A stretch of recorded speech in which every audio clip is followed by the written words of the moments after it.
Коми стартовал отбор кандидатов в Палату молодых законодателей. Это орган, объединяющий народных избранников возрастом до 35 лет из муниципальных советов. Его главные цели – создание кадрового резерва и реализация новых законодательных инициатив. Сегодня 47 кандидатов у нас сформированы. В Палате мы предполагаем, что будет 25-30. Положение мы будем выносить также на заседание фракции. Положение о Палате молодых законодателей. Функций у Палаты будет несколько. Первое – это предложение по законодательным инициативам. И не только подготовка предложений по законодательным инициативам, не только по молодежным, абсолютно иные темы.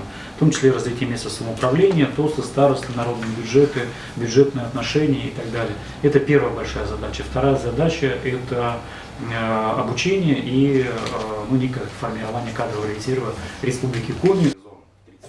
Первые собеседования конкурсная комиссия уже провела. Их прошли депутаты Сыктывкара, Шошки, Пажги и Выльгарта.